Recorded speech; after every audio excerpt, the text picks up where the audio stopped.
किट्टू और किट्टी की कहानी। कानी बहू।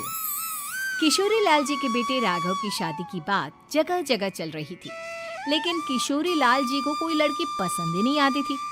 और उसकी एक ही वजह थी, किशोरी लाल जी का लालची होना।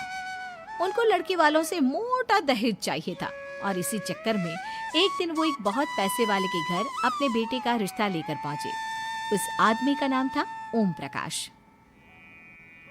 देखिए किशोरी लाल जी, मेरी एक ही बेटी है और मेरी सारी संपत्ति जायदाद सब कुछ मेरी बेटी नैना का ही है। पापा, नाम से लगता है बहुत खूबसूरत होगी। कितना अच्छा नाम है ना, नैना। ओ वैसे बात तो सही है आपकी। अब इतना पैसा है, जमीन जायदाद है, इकलौती बेटी, आप भी क्या करेंगे? सब कुछ उसे ही देंगे ना। बिल्कुल ठीक पहचाना आपने। बस बेटी की शादी और सारी जायदाद उसके नाम। पापा, बिना देखे हाँ कर दीजिए ना। इतना अच्छा रिश्ता फिर कहाँ मिलेगा? माला माल हो जाएंगे हम। मैं अपनी बेटी को बुलाता हूँ। अरे नहीं नहीं नहीं नहीं, आपकी बेटी का नाम नैना है, सुनकर ही लगता है बहुत सुंदर होगी। रहने दीजिए अंकल, मैं तो आपकी बेटी के नाम से ही इतना खुश हो गया हूँ कि उसे बिना देखे शादी करने को तैयार हूँ। अब तो मैं उसका चेहरा सीधे शादी के बाद ही देखूंगा। और इस तरह राघव नैना का चेहरा नहीं देखता और उससे शादी कर लेता है। शादी के बाद अपनी सुहाग रात पर जब राघव नैना का घूंघट उठाकर देखता है तो नैना की आंखें बंद थी। कितने खूबसूरत हो तुम नैना। जरा अपनी आंखें खोलकर मेरी तरफ देखो तो सही। नहीं, मुझे शर्म आती है। अरे, मैंने तुम्हें शादी से पहले भी नहीं देखा, और अब अगर तुम आंखें खोलकर मुझे देखोगी भी नहीं तो मुझे अच्छा कैसे लगेगा? इससे पहले कि नैना अपनी आंखें खोलकर राघव की तरफ देखती, अचानक से लाइट चली गई और राघव नैना को पूरी तरह से देख भी नहीं पाया। अगली सुबह नैना राघव के लिए नाश्ता बनाकर लेकर आई। अरे ये क्या? आधा पराठा सेका हुआ है और आधा बिल्कुल कच्चा। ये तुमने क्या किया नैना? बहू, तुमने क्या आधा पराठा तवे से नीचे लटका कर रखा था, जो आधा सेका है और आधा कच्चा? मुझे जितना दिखेगा उतना ही तो सीखूंगी ना पापा जी। जहाँ जहाँ मुझे नजर आ रहा था वहाँ मैंने सीख लिया, जहाँ जहाँ नहीं दिखा वहाँ कच्चा रह गया होगा। इसका क्या मतलब है? ये कैसा मजाक कर रही है तुम? अरे बहू, तुमने इतना लंबा घूंघट क्यों लगाया हुआ है? देखो, हमारे घर में बहुओं को बेटी की तरह रखा जाता है, और फिर तुम तो इतना सारा माल लेकर आई हो। देखो, घूंघट डाल कर रखने की कोई जरूरत नहीं है। हाँ नैना, पापा जी ठीक कह रहे हैं, तुम तो आराम से रहो, अपना ही घर समझो। नैना अचानक से अपना घूंघट उठा लेती है। अरे ये क्या पापा, नैना की तो एक आंख फूटी हुई है। नाम से नैना, लेकिन ये तो कानी बहू निकली। मेरे साथ धोखा हुआ है, धोखा। बिना दिखाए अपनी कानी लड़की मेरे संग ब्याह दी। मुझे कानी बीवी नहीं चाहिए। मुझे अभी ओम प्रकाश जी से बात करनी पड़ेगी।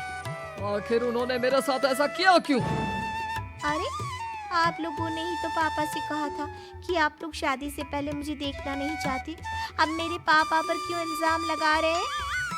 अरे लेकिन उन्हें बताना तो चाहिए था ना कि तुम कानी हो, एक आंख से तुम्हें दिखाई नहीं देता। किशोरी लाल और राघव नाराज होकर ओम प्रकाश को अपने घर बुलाते हैं। पापा जी, ये आपने क्या किया? शादी से पहले बताया क्यों नहीं कि नैना की आंखों में परेशानी है? अरे, आप ही ने तो लड़की देखने से मना कर दिया था। और लेकिन आप बता तो सकते थे। आपको तो हमारी बेटी की प्रॉपर्टी चाहिए थी, वो भी पूरी की पूरी। अब क्या हुआ अगर उसे आधा दिखाई देता है? प्रॉपर्टी तो आपको पूरी मिल गई ना। अरे ये क्या बात हुई? मेरी शादी प्रॉपर्टी से नहीं, आपकी बेटी से हुई है। अब ये तो पहले सोचना चाहिए था। तब तो मेरी प्रॉपर्टी देखकर तुम्हारी जुबान लप-लपा रही थी। लेकिन मैं कानी लड़की को अपनी बीवी बनाकर नहीं रख सकता। पापा, कुछ करिए ना आप। हाँ, करता हूँ। देखिए ओम प्रकाश जी, आप हमारे साथ ऐसा नहीं कर सकते। और तुम देखो, अगर तुमने मेरी बेटी से शादी तोड़ी ना, तो जो भी प्रॉपर्टी मैंने तुम्हें दी है वो तो पूरी की पूरी वापस ले ही लूंगा, और आधी प्रॉपर्टी तुम्हारी भी लूंगा। अरे मेरी आधी प्रॉपर्टी भला क्यों लेंगे आप? इसलिए क्योंकि मेरी बेटी को आधा नजर आता है और उसकी नजर अभी तक तुम्हारी आधी जायदाद पर ही पड़ी है। अब तुम उसे घर से निकालोगे तो कुछ तो लेकर जाएगी ना। और अगर हम आपकी बेटी को अपने घर की बहू बना कर रखे तो तुम्हारी पूरी प्रॉपर्टी तुम्हारी ही रहेगी, और जो मैंने तुम्हें दिया है ना, उसमें से बस मैं आधा लेकर जाऊंगा। अरे लेकिन अब आप अपनी दी हुई प्रॉपर्टी में से आधी वापस क्यों लेकर जाएंगे? अगर मैं आपकी बेटी को अपनी पत्नी बनाकर रखने को तैयार हूँ तो? इसलिए ताकि भविष्य में अगर तुम मेरी बेटी को धोखा दो तो उसके पास कुछ तो रहे जो पति का हो। वैसे मेरे पास तो बहुत कुछ है, लेकिन अपने पति की कोई निशानी तो उसके पास होनी चाहिए ना। अब अगर तुमने मेरी बेटी को कानी कहा तो तुम्हें प्रॉपर्टी भी कानी ही मिलेगी, पूरी नहीं। जमाए राजा। किशोरी लाल और राघव समझ चुके थे कि वो बुरी तरह फंस चुके हैं और अब उनके पास वहां से निकलने का कोई चारा नहीं है। अब समझ में आया ना, लालच बुरी बला होती है। एक तो तुम्हें प्रॉपर्टी मिली, ऊपर से बीवी मिली, उसमें तुम्हें नखरे भी दिखाने हैं। आए बड़े, चुपचाप बैठो तुम। कुछ दिनों के बाद नैना राघव की कार लेकर बाजार घूमने निकलती है और जब कार लेकर वापस आती है, ये क्या? एक तरफ से मेरी गाड़ी पूरी खराब हो चुकी है। लगता है तुमने मेरी गाड़ी को किसी दूसरी गाड़ी के साथ एक्सीडेंट किया है। अरे कितना बड़ा नुकसान कर दिया तुमने बहू। वो क्या है ना पापा जी, मुझे एक आंख से दिखाई नहीं दे रहा था, सामने से गाड़ी आ रही थी। मुझे तो सिर्फ आधा ही दिखाई दिया और वो गाड़ी मेरी कार से रगड़ते हुए निकल गई। अब मैं क्या करूं बताओ? आप इसे ठीक कराने के पैसे कौन देगा? तुम्हारे पापा? तुमने मुझसे इस तरह से बात की? अभी रुको। नैना राघव की शिकायत ओम प्रकाश को कर देती है। देखो राघव, अब जो मेरी आधी प्रॉपर्टी तुम्हारे पास थी ना, उसमें से आधी और मैं लेकर जाऊंगा, क्योंकि तुमने मेरी बेटी को डांटा। अरे नहीं पापा जी, गलती हो गई, माफ कर दो। गलती की तो कोई गुंजाइश ही नहीं। अगली बार मेरी बेटी को डांटा तो बची हुई आधी में से आधी और ले जाऊंगा। लालच के चक्कर में हम दोनों ने बहुत बड़ी गलती कर दी बेटा।